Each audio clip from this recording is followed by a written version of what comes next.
All right, hello my friends, welcome back to the channel. So today I'm going to walk you through how I do some digital bookmarks. So you can see here I do have templates already created for that, but for the purpose of today's video, we're just going to do a single one. Okay, so the first step is going to be for me to create a new canvas. I already have it programmed in my canvases at a 2x6 because that's the size I use for my bookmarks. So once I have that done, I will open a photo, and in here are just the scans of my vintage Italian pages from the books that I got when I was in Italy.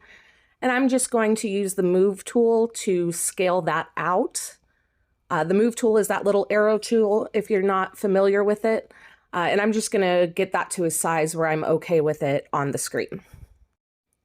So once I have that done, you'll notice I'm going into my layers and I'm adding an extra layer, then opening that layer's options, and I'm putting on a clipping mask. This is completely unnecessary. The reason for that is because I usually am working with my templates, and what the clipping mask will do will keep anything that I add into those templates so it won't be going all over the page. So once I've done that, I will go back to the first layer, and then I'm going to open my actions, which is that little wrench kind of deal. And I'm inserting a file this time. So these are clip art pieces that I have made myself using Procreate. If you're interested in how to make the clip art or how to make the templates, leave a note down below and I might do that in a future video. But basically, I'm going to add a little bit more texture to this background. So I have this floral paper that I created. It's a faux rice paper that I scanned into my computer and then made into clip art. And I'm going to put that on top of our book page. So I'm just going to use the Move tool again to scale that up so that it covers the entire thing. And then I'll go into the layer that it's on and I will lower the opacity of that. So I'm just going to click that N on the layer, and using the opacity, I'm just going to pull that down to where I'm happy with it. And I'm thinking about 50% for this one. So you can see that that just kind of superimposes over the book page. So you still get the text, but now we also get some of those little floral elements. So now that I've done that, I am going to start working on the background layering pieces for this. And the steps are exactly the same as the previous ones. I'm going to open that action spot. I'm going to insert files, and I'm just going to start layering these pieces on top of each other using the Move tool to scale up or down as needed and just get a nice kind of layered effect for the background of this piece. The nice thing about Procreate in this is that it's going to, well, most digital programs do, but it's going to save each of those files as a separate layer, so I can go in and still manipulate those. Sorry, that was me accidentally backing out into the gallery instead of hitting the action tool. But yeah, so I'll just work on layering these, and then we'll go ahead and get into putting some dimension into that. So you will notice on the next few layers, I'm going to go in and do the same thing I did with that floral background, and I'm going to reduce the opacity of those layers. That's one of the ways that I like to add dimension. It kind of gives it a kind of like a vellum look or a tissue paper look. And that just adds more interest to the piece, being able to see through it like you're actually working with real paper instead of just using digital images. So that's one of the ways to add texture, and then we'll get into another one here in a minute. So here you can see I'm not happy with that one being on top. I want it underneath the layer. So that's super easy, just drag it underneath. But I'm going to continue layering up this background, and then we can move on to the next steps.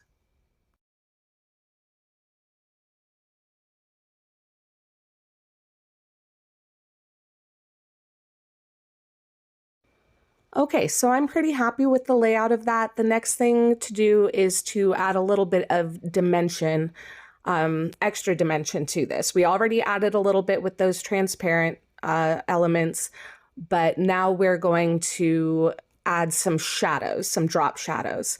So a really, really easy way to do that is going to be to select the layer that you want to add a shadow for, and you're going to swipe to the left. That will bring up a little options box, and you just hit duplicate. Now, once you've duplicated it, it will have you on the top of the two duplicated ones. You want to reselect that bottom one. Once I have that layer selected, we're going to manipulate it. It's kind of the same as doing the opacity, except we're doing an extra step this time. So I'm going to lower the opacity to 50%, and then in the options down below, I'm going to scroll down to difference. Once I have that selected, you'll notice the N turn to a D on that layer.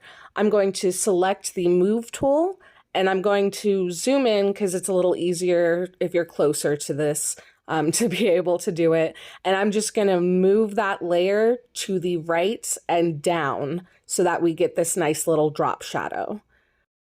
Okay, so now that I have that moved, I'm going to select that little magic wand looking bit, which is the adjustments, and I'm going to select Gaussian blur. I think I'm saying that right. Hopefully I am. And then I'll just drag to the right until it gets to a spot where it looks kind of natural to me. And I'm going to do this exact same step for all of the solid pieces in this collage. I'm not going to worry about the transparent pieces because light, the diffusion of light, it doesn't work the same with transparent, right? You can see that even when you're playing with just actual papers at your desk. Those don't really get shadows, whereas thicker pieces get bigger shadows, etc. So I'll go ahead and do that for the rest of these, and then we'll move on to the next part.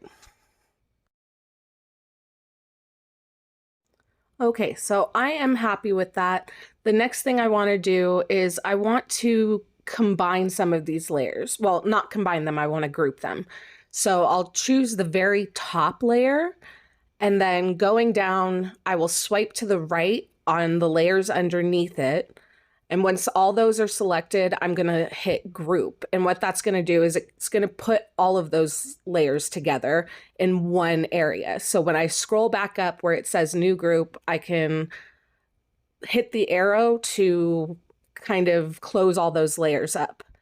I'm going to do the same thing with the background layers. I was supposed to do it earlier. I just forgot. And I'm renaming them. You don't have to rename them. It just makes it easier for me. So I'll put background and then layers. So once that's done, make sure to click on that top layer again, the layers group. And then we're going to do, again, the exact same thing that we've been doing. Here, I am focusing on more textured pieces. So like 3D elements that I would normally add on a collage. So lace, as you can see here, this is one of my burlap laces. And then I am also going to use some corrugated cardboard. And this is just to give me even more texture, even more dimension in this piece. And it's the exact same process that we've been doing so far. So I will add these elements, size them, and place them where I want them. And then I'm going to add the shadows exactly the same way we did before. So you can see here, I also grouped those as focal background. And quickly, I'll just show you why this is a good idea. So if I select those layers, that group, I can move all those pieces together. So if I'm not happy with the placement of something on the page, I can manually move the entire section instead of doing layer by layer. Okay, so now it is time to start working on the actual focal point. This is the same process that we've been doing, but it's going to be a little bit different at the end. Instead of going with each layer, I'm going to merge all of these layers. These are some leaves and flowers, and I believe I use a button. Yes. that I scanned into my computer and turned into clip art. Again, if that's something y'all are interested in, let me know below. But I'm going to merge all of these layers because I want them to be cohesive. I want them to seem like they're all one part of something. So I will merge those layers, and to do that, you kind of pinch the layers. So you grab the top one and the bottom one that you want, and you just push your fingers together. So you're merging them. Once those are merged, we're going to add a drop shadow to those as well. So it's the exact same process, except I'm going to move it a little bit more. So when I move the shadow underneath this layer, I'm going to make it more pronounced than it is in the papers below, because these are supposed to be like really 3D elements. Okay, sorry if my voice changed at all. I did have to move locations because there's people outside doing yard work, so hopefully you can still hear me okay. Now we're going to move on to what I call the finishing touches. So the first thing I want to do is I want to work in a layer behind the focal point. What I'm going to do is I'm going to select the brush tool, and then I'm going to select the gel pen, and I'm going to take that all the way down to 1, the size to 1. So I'll just start scribbling behind this, and I do want to use white, not black, so you'll see that go away pretty quickly. But basically, what's happening is I'm adding a faux string effect behind this. So I'm just going to put in a bunch of scribbles, scribble, scribble, scribble, and we are going to do a drop shadow for this as well. The only difference is I'm not going to use the Gaussian blur on it. I want those lines to stay pretty crisp because the string is so thin. Basically, I just want it to have a little bit extra dimension. So once that's done, we'll move on. Okay, so here I'm zooming back out, and that's just to look at the overall feel of the bookmark. So I'm pretty happy with the focal point and everything, but I do feel like it's missing a little something on top. So I'm going to go back to that background layer, and I'm going to add an additional texture to the background.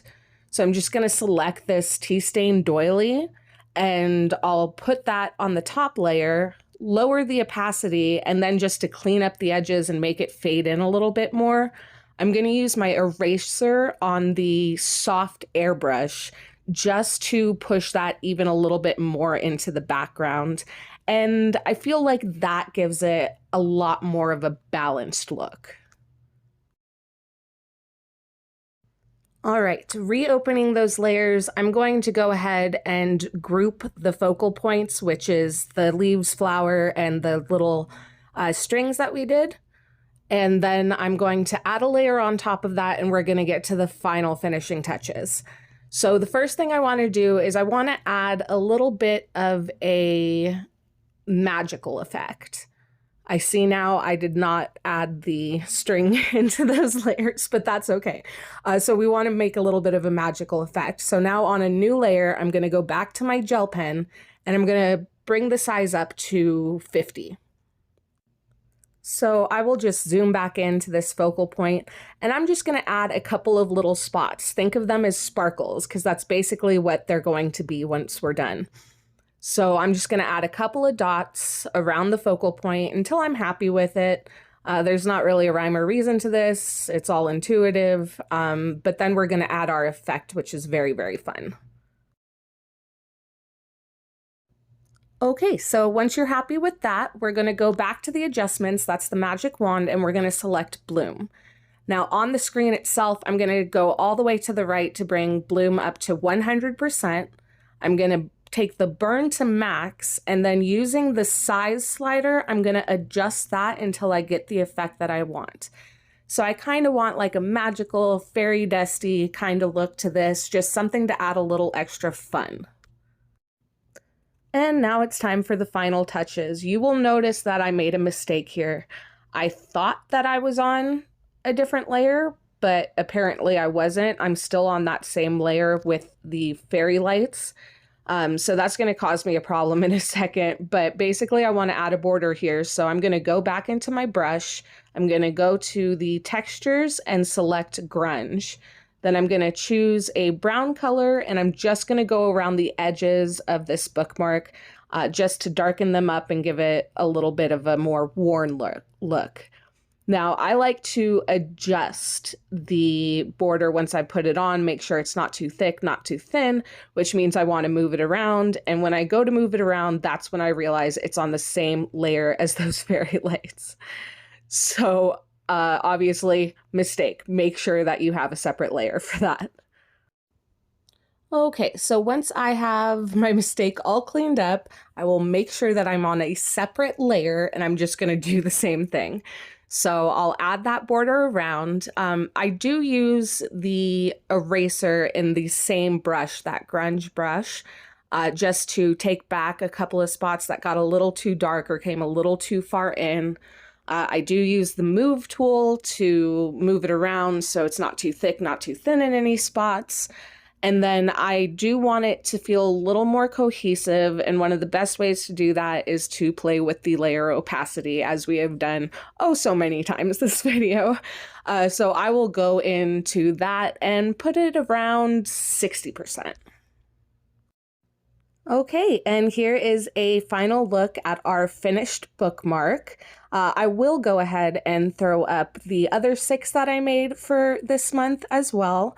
So yeah, hopefully you guys enjoyed this video. I know it's definitely off for me. I've never done a digital video before, but I have been so busy getting ready for this vendor market that I have not had time. And basically I had to fit a video into something that I was already doing for this week. So hopefully you guys enjoyed this. Thank you so much for joining me, and I will see you back on Monday for the next video.